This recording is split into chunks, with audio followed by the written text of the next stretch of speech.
Of course, the other one has to do with what's being right and whatnot. It's not even a contest for what's happening. People want to claim, it has to do with people not being good people and whatnot, and that if the government didn't force them to do it, then it wouldn't happen. Really? Really? You believe that? You truly believe that that's the case for it? 99% of humanity wants security. 99% of humanity wants peace. 99+% of humanity wants abundance and prosperity and love and all these other things that are going on with it. And you believe that they are going to somehow behave like complete jackasses when it comes to, I don't know, let's see, protecting themselves and their loved ones and whatnot? That makes zero sense.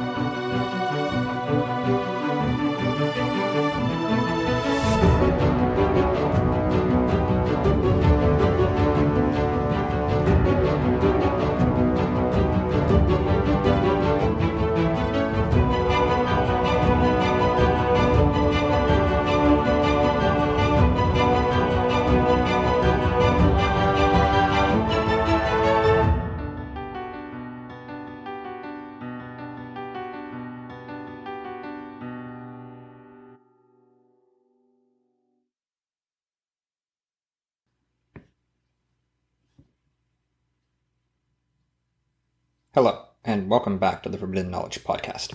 My name is Nathaniel Hoytmacher, and I will be your host. Today we will be continuing on with the series of how to think instead of what to think. In this particular instance, we'll be going over various different techniques that have been used, both modern and ancient, in order to make it so that way population can be controlled and made it so that way they can be manipulated into doing the bidding of other people, whether they realize it or not. I will not be going in depth into every single one of them here, because this is not the point of this season. I will be doing that at a later season, or perhaps in the form of a course for those who are interested in learning more about how to think rather than what to think. These can be generally categorized as methods of manipulation. And so if you are coming in at this point in the show, I would expect you to minimally go back to the first couple of episodes that explained the trivia method and how it worked, in order to make it so that way you have the minimum basis of understanding of what this particular episode is about. On top of that, I would also suggest that if this is the first episode that you've ever come into, period, for what's going on, that you go back to episode 1 minimum, preferably 0, so that we understand what the entirety of the podcast and the season is about. Without further ado, I will continue onward. Alright, so last time we were talking about the trivia method, and we were talking about the benefits of the trivia method and things of this particular nature. One of the things that the trivia method allows you to do is to be able to detect various different forms of deception, various different ways that people try to manipulate you into doing other things with it. This can be done on a conscious level for people who are truly trying to take advantage of somebody else and have no good intentions whatsoever, or this can be done on an unconscious level that makes it so that way they try to make it so that way they inactively go after you and are just basically passing on information that they've heard from somewhere else and not realizing that that's the case or what's going on, or they're coming from a place of fear. We'll come back to the fear part in a moment because it's the most important aspect out of all of this, and we will look at the difference between fear-based mentality versus a loving-based mentality or loving expression. So, with that in mind, I will continue forward from this. Obviously, the most easy one to go after is the logical fallacies. These are things that are talked about in the trivia method all the time for what's going on, and it is literally techniques that are used to, deal with things. One of them that's the most obvious is like the non sequitur, meaning it does not follow. This is stuff that I'm not going to get into here, mainly because most people are going to find it boring and they're not going to really care about it. And you can go look this stuff up easily online. And it is much more important that I cover other things than going over the various different logical fallacies. If there is enough of a call for that to be made from various different people and from my subscribers and followers and things of this nature for what's going on, I will do so. But for the time being, I have no interest in going down that particular path. On to the next stuff with it. These, again, are only going to be teasers that I give, meaning that they're going to be small, they're going to be concise. I'm not going to go over them in general. That's not the point of this particular season. It is just to show that this is important for stuff, and it's to get your appetite whet to want more and to explore more for your own, should you want to do so. So, the number one thing that is done is playing on primal fears. All right? This is like fear of the dark, or fear of the unknown, or, playing on people's insecurities and whatnot in terms of making them want to feel like they have security, even if they don't truly have that for what's going on. Of course, this could be manipulating people in terms of like, certain insects like poisonous spiders and whatnot, or snakes and these particular things for it. But the playing on primal fears is a huge part of how people can be manipulated. And it's very important to understand that lots of people still use these techniques today to manipulate people to get them to do what they want. Another one is obfuscation. Obfuscation is where people make it so difficult to find the information that it makes it so people are dissuaded from even looking into it. This could be an example. A lot of people associate the word occult with something evil. It's not what occult means. Occult literally means hidden. That's all it means. So, in the case of someone who thinks that the occult is evil, they won't even look into it because they've been persuaded not to, because that thing's evil and I don't want to look into and do anything evil for what's going on, rather than realizing that it's just hidden knowledge and hidden understanding of things. And that doesn't necessarily mean that it's evil, although certain aspects of it can be on the negative side of things, just like anything else. It's a tool. It can be used for good or for evil purposes. So that's another technique that's used all the time. Another one that is brought up is, like our food and our medicine, or should I say, lack of proper food. A lot of the food that we eat is not even real food.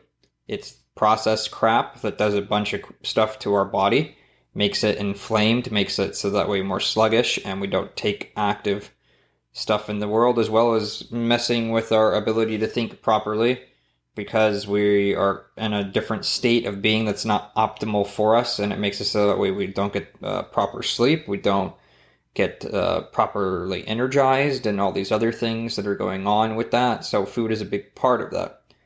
Medicine is also a big aspect of this, mainly the fact that a lot of medicines are not actually designed to cure people in the modern world. A lot of them are to make it so that way they're on that for life.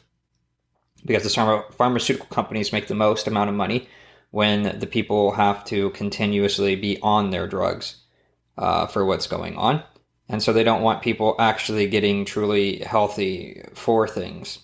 So those are two other ones that have also been used historically, especially the food part, where people don't have access to good, healthy things with it. This was done in the medieval era and made it so rulers could rule much more easily because the peasants had crappy diets and crappy food, and made it so that way they couldn't go and do anything against tyrants that were against them, because they were so focused on subsisting and trying to just get by that they never even had the time to figure out what to do and go against the people who were actually causing most of their problems, which were these tyrannical leaders. So there's that aspect of it too, from the historical standpoint. Another one is having to do with what you can call worldview poisoning. So an example of this has to do with like, oh, well, conflict and war is just part of human nature and that kind of stuff. Really? Is it really truly part of human nature? Homo sapiens, as we are known in our modern form, have existed in the form that we have for around 300,000 years now, given the current data of things. And during this time period, we've only been at war or any form of organized battle maximally 12,000 years. Even that's disputed. And maximally 8,000 years undisputed. And then even during that, we haven't been at war constantly for that entire 8 to 12,000 year window. So what's our nature? Something that we do 3% of the time or less? Or something that we do 97% of the time or more? This is an example of worldview poisoning, saying that we are just doomed to repeat the same conflicts over and over because that's just who we are. Don't confuse something that's conditional with something that is our nature. That's an example of worldview poisoning. Another one, of course, is indoctrination. We call them schools now in general for what's going on. They don't teach people how to think. They teach people what to think. Teaching anybody what to think equals that you're indoctrinating them. If you don't give them the tools to be able to think for themselves in any capacity whatsoever, then you are literally only telling them what you want them to know, which makes it so that way you are trying to control that individual. That's all the outcome-based education system that we have now is a part of. That's it. Doesn't matter where it is. It doesn't matter if it's in Europe or in Japan or China or North America. It's all the same stuff for what's going on. And so it makes it so that way you have, and where you're indoctrinating somebody else into doing what you want them to do rather than making it so that way you teach them the skills that they need of how to think instead of what to think. Many people, of course, are familiar with the divide and conquer technique that has been described by many different people throughout history and whatnot. We're seeing that hugely here going on in Western world, especially in America, where the division keeps ramping up more and more and more. That's what the people who are rulers want from other people. They want to make it so that way we fight amongst each other rather than turning against the people who are actually the problem, who are actually causing the issues for everybody that's going on. The left fights versus the right, so to speak, for what's happening. You have man versus woman for what's going on, various different ethnicity groups and nationalities going against each other and having their own ways of doing things and whatnot, cultures, religions, etc. Anything that can be used to divide a group of people. That's what they're playing on. And of course, they're also adding that on with people's fears of leaving the known.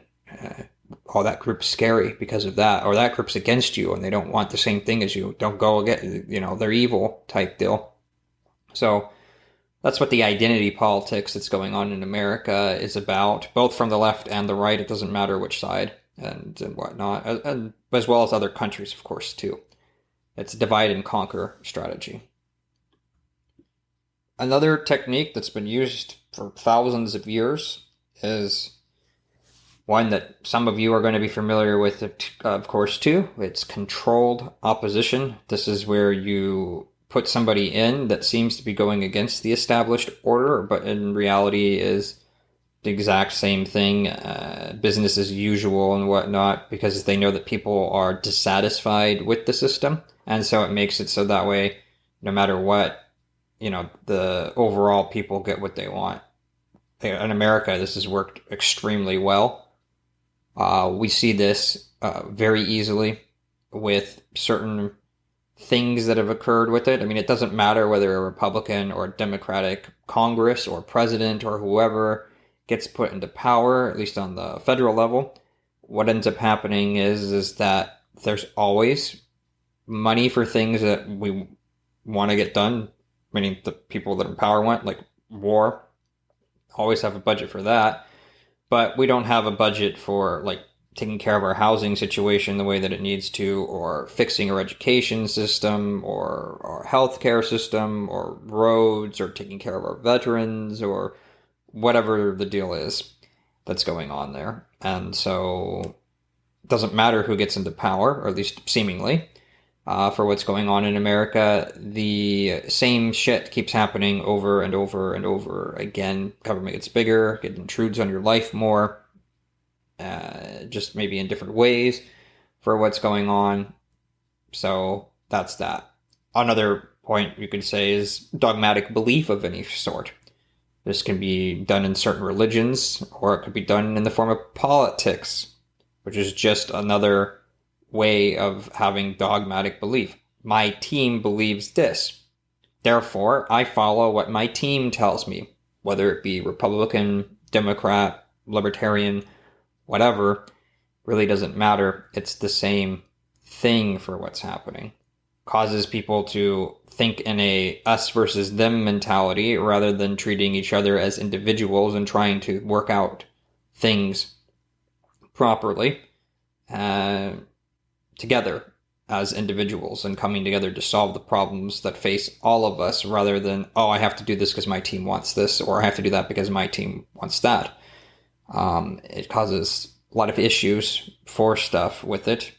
This is true of other political parties everywhere in the world. It doesn't matter which one it is, and that kind of thing with it. They all have their platforms, they all have their beliefs that they're going with and whatnot, and by doing so, you have fallen into the divide and conquer aspect yet again, but also have gotten into it where it has the dogmatic religious aspects that go into it as well.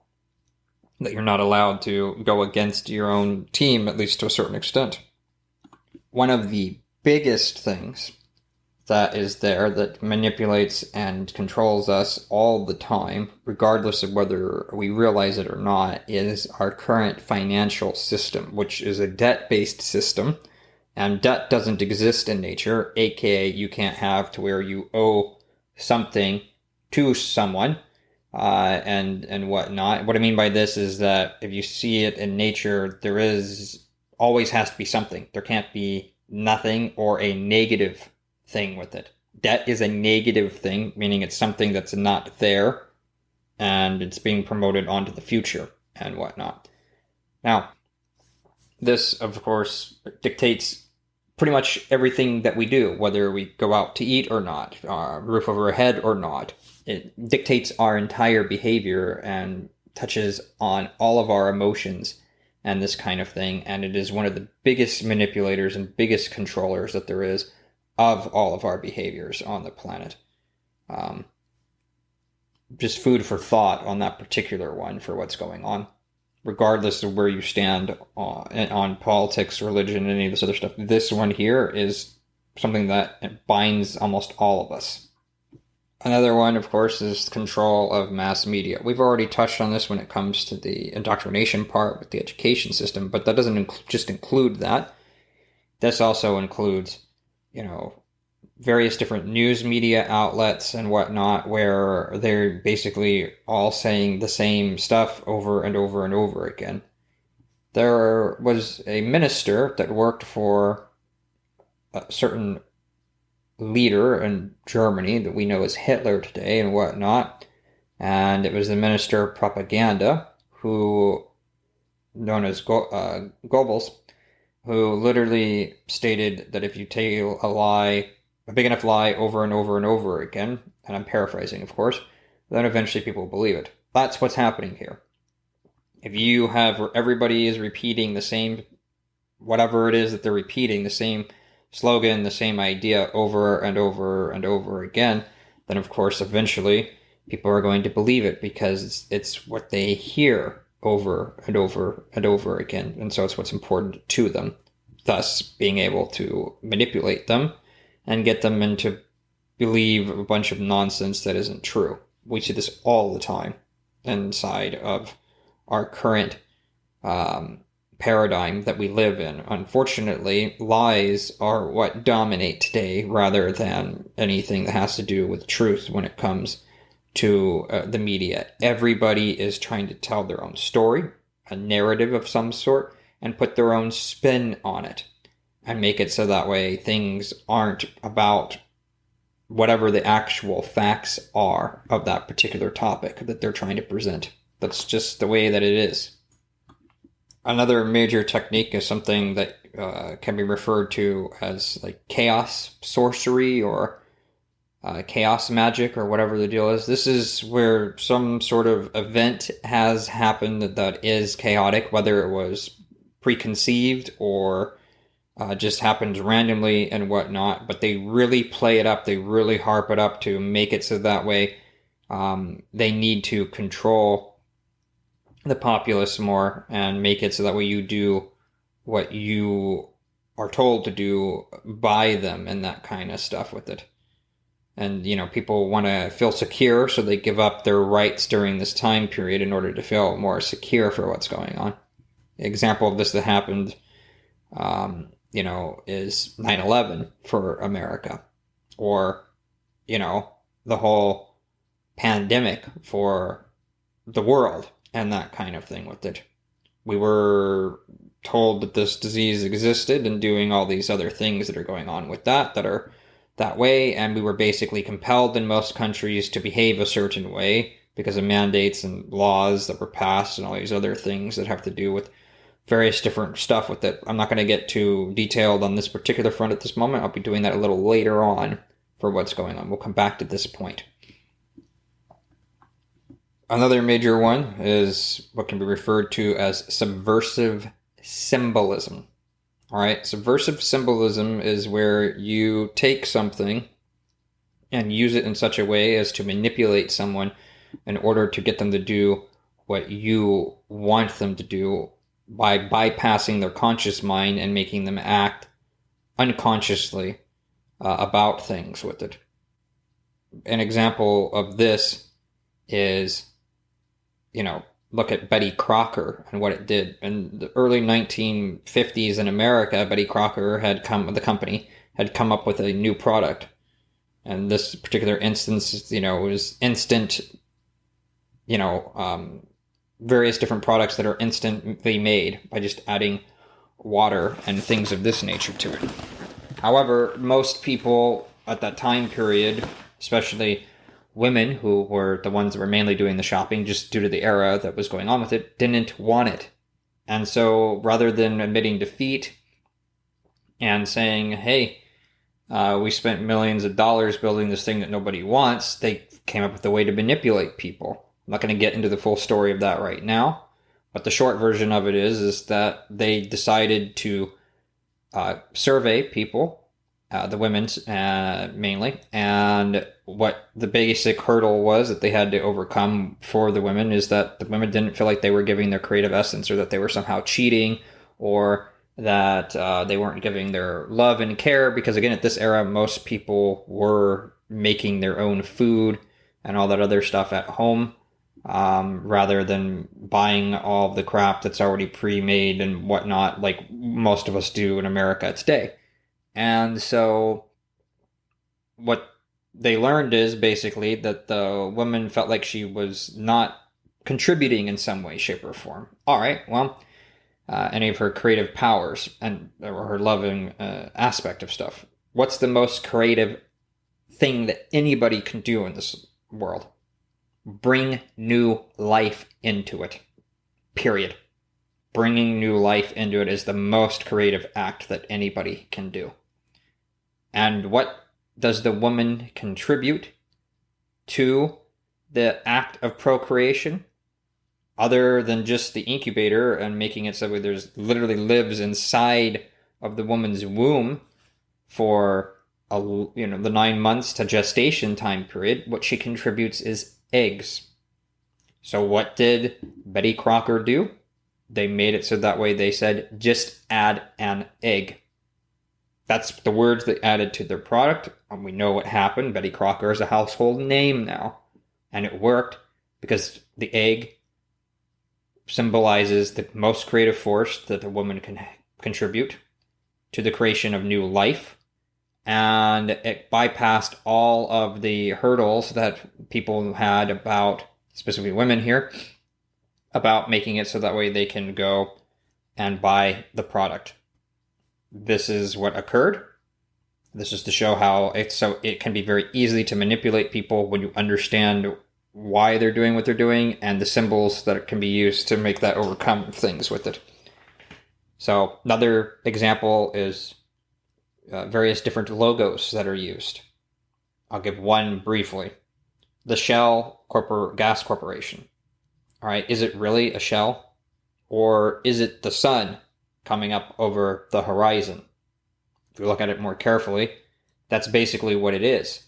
And so since we know we're stealing the life force of the planet by using the gasoline and whatnot, which could be like the blood of the planet, if you want to look at it from a symbolic standpoint, and we need to feel better about ourselves doing that because we all know that it's not helping the environment by doing so, then it makes it so that way we need something that compensates for that. The logo is sun. Sun is the giver of all life on this planet. And so since we're taking the life force, we need something that gets us over that hurdle of buying it from them instead of, say, somebody else. And so they chose that logo in order to make it so that way we can feel better on an unconscious level about what we are doing. This is what it means by subversive symbolism and some of the impacts that it has on people's psyche and what goes on with it in a nutshell.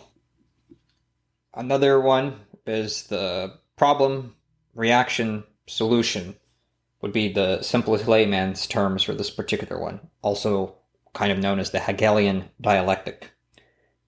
And so this is where something happens in society, people react to it, but then the solutions that are offered, doesn't matter which one you take, they end up to the same overall route for people and that kind of stuff. Perfect example of this was when they were talking about net neutrality, a decade ago or whatever it was. So our choices were here in America, and therefore how it was going to impact the rest of the world, because that's where the internet was hosted at the time period in terms of its headquarters and everything else, and all the rules that were being done by it until we decided to give it away to the UN. Regardless, what had happened here is that we had the choice between the government, who doesn't care about our privacy, doesn't care about making things good in any way, shape, or form. It's literally been shown that they're using various different tools in order to spy on the American people and the world at large, or to give it to corporations who wanted to exploit us for similar purposes and whatnot, but in this case, mainly for making money and advertising and whatnot. And then they were going to sell our data also to the government to make it so that way they can profit even further. These were our two choices. Yeah, our rights being violated by either the corporate overlords or by our governmental overlords. It ends up exactly the same. It's just a matter of who ends up controlling our data. How about instead, we make it so that way we build the protocols into the internet that prevent anybody from doing this, which is completely possible and whatnot. You'd have to restructure the internet, and it would take some time, of course. But this wasn't even brought up as part of the discussion. So you can debate it as much as you want between corporate or between government, because it doesn't make any difference. It ends up in the same way. But to make it so that way you go and you offer a solution that actually works for the people and removes the overall ending up at the exact same place, which was the point to begin with, then that's not allowed in any way, shape, or form. This should have been what was really discussed and what was really brought up, but it never was by any of the political pundits in any way, shape, or form that made any real meaningful strides, because obviously it never came to fruition. This is what we should have been doing, but instead we ended up with the bullshit that we've got now, which doesn't actually work. It doesn't actually protect people to the way that it should, and makes it so that way there are other aspects of this that didn't go well. I'm not going to get into all of it. It's not the point of this. I'm just trying to use this to show you how it works. Okay. So the final one that I will be going over very briefly here, because it's going to have an episode or maybe even a couple of its own in this season, is the illusion of time, aka living in the present moment. The very short version of this is that if you aren't living in the present moment, then you either are allowing the past to dictate what you're doing now, or you're living in fear of the future, or a combination of both. And this makes it so that way nothing really gets accomplished the way that it should be done, and hinders the results and progress that everybody wants for their life and whatnot. This is something I'm going to deep dive in another episode a little later on, and I'm not going to go too much into it because it is directly relevant to this season, which is the initiate's journey. So that's all the various different techniques that can be used. I'm sure there's others that I've forgotten and whatnot, that are in a nutshell and that kind of thing with it. These are all been done to make it so that way manipulate people. So now I'm going to go to kind of a way of gauging whether something's coming from a place that's being beneficial or from a place that's not being official. That's kind of a general litmus test in order to make it so that way we can determine whether something is right or wrong, or even none of the above, so to speak. Like, we don't know because there's just not enough information. So this next part, we're going to be looking at a specific example in order to help get the point across. But before I get into that, I'm going to tell you basically what it's about. Basically, it's coming from a place of love versus coming from a place of fear, or a place of respect versus a place of fear. It doesn't matter what kind of term you want to put on it and whatnot. I'm going to use love and fear here for what's going on, because it's pretty straightforward when I use it that particular way. 4 years ago, approximately, a little less than that, a little more than that, whatever, we've had where this thing that we call COVID-19 started going across the world and causing all these issues for what was going on with it. And almost everybody reacted from a place of fear rather than coming from a place of respect, trust, and love. Especially in places that we wouldn't expect it to happen. Like Western countries, it was very, alarming to a lot of people that they decided to go and do these particular things with it. If you look at most of the countries that were in the Western world and whatnot, what did they do? They told everybody to be fearful of this disease. They made it so that we were fearful of strangers. They basically told you need to behave a certain way, and if you don't, we're going to force you through mandates and through laws and through all these other things that are going on with it. We're going to fine people who go against it, blah, blah, blah, blah, blah. The point is that they were manipulating people by making it so that way they could go and drum up fear in the general population, to make it so that way they were more willing to go against what they actually stand for, what's important to them and believe and whatnot, and cause problems for everybody else and that kind of thing.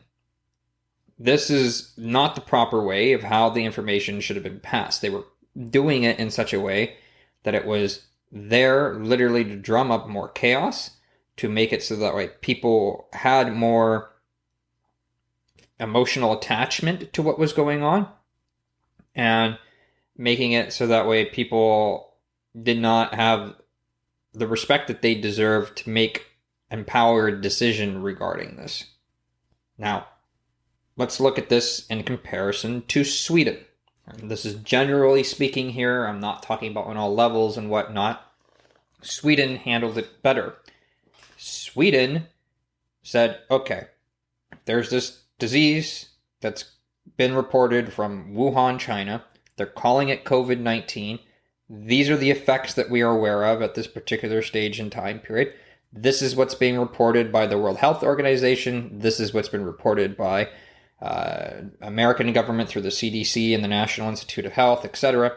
And this is what the guidelines and the parameters and all these other things that are being put forth that people should be doing, including 6-foot distancing, making it so that way, or 2-meter distancing, I guess, for the rest of the world, wearing a mask, etc. We are not going to compel you to do. Of course, the other one has to do with what's being right and whatnot. It's not even a contest for what's happening. People want to claim, it has to do with people not being good people and whatnot, and that if the government didn't force them to do it, then it wouldn't happen. Really? Really? You believe that? You truly believe that that's the case for it? 99% of humanity wants security. 99% of humanity wants peace. 99+% of humanity wants abundance and prosperity and love and all these other things that are going on with it. And you believe that they are going to somehow behave like complete jackasses when it comes to, I don't know, let's see, protecting themselves and their loved ones and whatnot? That makes zero sense with it, by not getting vaccinated, by not doing all these other things, blah, blah, blah, blah, blah. And making it so that way, people were fighting amongst each other. Or to make it so that way, hey, these are the facts. We trust you, now that you know these facts, to do the proper thing. Of course, the other one has to do with what's being right and whatnot. It's not even a contest for what's happening. People want to claim, it has to do with people not being good people and whatnot, and that if the government didn't force them to do it, then it wouldn't happen. Really? Really? You believe that? You truly believe that that's the case for it? 99% of humanity wants security. 99% of humanity wants peace. 99+% of humanity wants abundance and prosperity and love and all these other things that are going on with it. And you believe that they are going to somehow behave like complete jackasses when it comes to, I don't know, let's see, protecting themselves and their loved ones and whatnot? That makes zero sense. Human beings are self-interested. And because of that, we want to continue to exist and do things that are going to benefit us for what's happening. And if we're informed of things properly, then we're going to make it so that way we are going to do, in most instances, the thing that's going to benefit us the best when we truly understand and see that, yeah, this is a real thing and we need to take it seriously for what's going on. Now, I'm not going to get into whether Sweden did better in terms of its metrics and protecting people and the results of that or whatever the deal is. That's not the point of why I'm talking about this. The point is to show the two different methodologies that were used and to show how one of them comes from a place of fear and control and chaos, and the other one comes from a place of letting people choose, respect, and care for their own citizens and whatnot. This is the difference that I'm trying to bring up to show you how you can use this for a litmus test. If we go and we look at a lot of stuff that's being done with the news media and whatnot, almost all of it has to do with fear and putting you into a state of fear, of fight or flight, and that kind of thing. And that's done on purpose in order to make it so that way you are not thinking rationally and make it so that way your stress hormones go up and all these other things that affect you negatively, so you can be more manipulated and they can get what they want from you, whatever that particular agenda is from that particular group of people. That's how it works. The other one is saying, these are the facts so far as we can tell. Here they are. You make the decision. Much better way of doing things. Anyway, I hope that you've gotten something from this episode, that it's been beneficial in some capacity or another. If you have, please make it so that way you give a rating for the podcast. If you're on YouTube, please subscribe. Um, and I look forward to seeing you all in the next episode.